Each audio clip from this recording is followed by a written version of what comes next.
Olá pessoal, seja muito bem-vindo ao meu canal. Você que ainda não me conhece, meu nome é Priscila Corsino.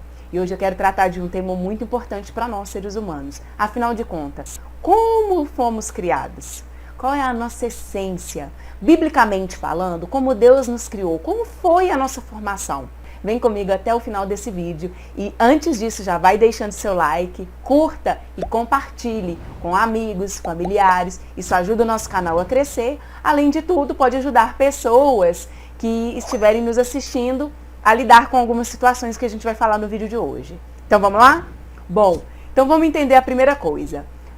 Antropologia bíblica nada mais é do que um estudo em que teólogos vão buscar a compreensão da natureza, né? Um estudo sobre o homem em relação ao que a palavra de Deus nos ensina. Então, através da antropologia bíblica, a gente vai estudar um pouquinho da criação, de como o homem, qual que é a natureza humana, como fomos formados. Se formos lá no Gênesis, que é o primeiro livro da Bíblia, né, que quer dizer princípio, a gente analisando o primeiro capítulo a partir do verso 26, a Bíblia fala o seguinte: façamos o homem à nossa imagem, conforme a nossa semelhança. E que o homem domine sobre todas as coisas, sobre o mar, sobre as águas, sobre os répteis, sobre toda a natureza. Vamos entender um pouquinho desses versos. Quando Deus falou, façamos o homem à nossa imagem e à nossa semelhança, ele fala façamos. E isso está no plural.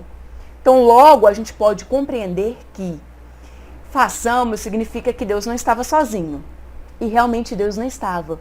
Porque nós conhecemos a Trindade, o Deus Pai, o Deus Filho e o Deus Espírito Santo. Alguns teólogos, através da antropologia bíblica, eles vão discutir, afinal de contas, como é a formação do homem. Todos eles acreditam o seguinte: que nós temos uma parte, uma característica biológica que é física, que é material, e nós temos uma parte espiritual. Eu creio que assim como o Senhor é Deus Pai, Deus Filho e Deus Espírito Santo, um ser triuno, quando ele fala façamos, né, o Deus Pai, o Deus Filho, o Deus Espírito Santo, os três juntos, como um único Deus, criou o homem à sua imagem e à sua semelhança.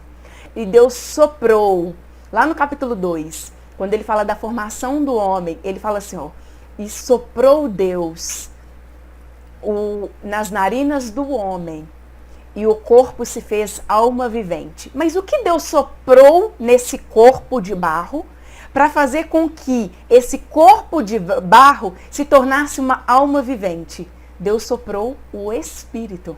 Então eu creio que somos corpo, alma e espírito. Quando Deus nos criou, nada mais fez do que nos criou para nos relacionarmos com Ele. E é por isso que o Senhor vinha no final da tarde, na viração do dia, ter com Adão. Porque Deus criou o homem para relacionar com Ele. A nossa alma é a nossa consciência, né? Alguns psicólogos falam, é a nossa psique. A nossa alma, nela estão contidos os nossos desejos, estão contidas as nossas emoções, estão contidos nossos sonhos e também estão contidos na nossa alma o nosso intelecto, a nossa inteligência, tudo que a gente estuda, o que a gente lê. O nosso espírito foi Deus que deu. Para quê? Para nos relacionarmos com Ele através da espiritualidade. Por isso eu acredito que é tão importante a gente entender que somos corpo, alma e espírito, para a gente aprender a cuidar desses três aspectos da nossa vida.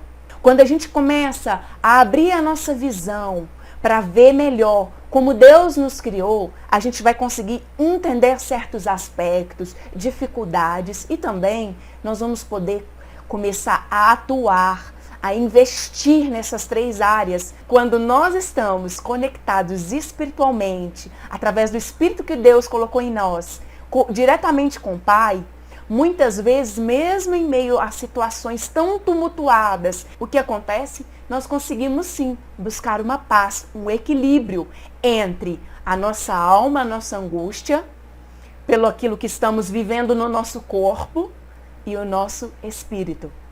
Se você deixa as suas emoções, os seus desejos sobressaírem a sua essência principal, que é o espírito, que está diretamente ligado e relacionado com o Senhor, geralmente acontece um desequilíbrio. E o nosso espírito, ele tem que estar maior do que as nossas vontades, os nossos desejos. Sempre vai haver um conflito de interesses entre a nossa carne e a nossa parte espiritual. Porque com a queda do homem no Jardim do Éden, o que aconteceu conosco? Automaticamente entramos numa rebelião contra Deus pela desobediência. Então, entender corpo, alma e espírito é uma forma que a gente tem de buscar o equilíbrio através do quê? Do relacionamento com Deus, do relacionamento espiritual. É muito importante que a gente aprenda a fazer com que esse corpo e essa alma, eles estejam sujeitos a Deus. E através disso, muita coisa você vai começar a compreender na sua vida. É muito importante que a gente ative o nosso espírito através do Espírito Santo de Deus. Deus quer relacionar conosco. Deus quer abençoar a nossa vida. E você escolhe hoje, quer viver em rebelião contra Deus ou você quer viver em comunhão com Deus? Comunhão com Deus é você aceitar Jesus como Salvador. Comunhão com Deus é você se render aos ensinamentos da Bíblia.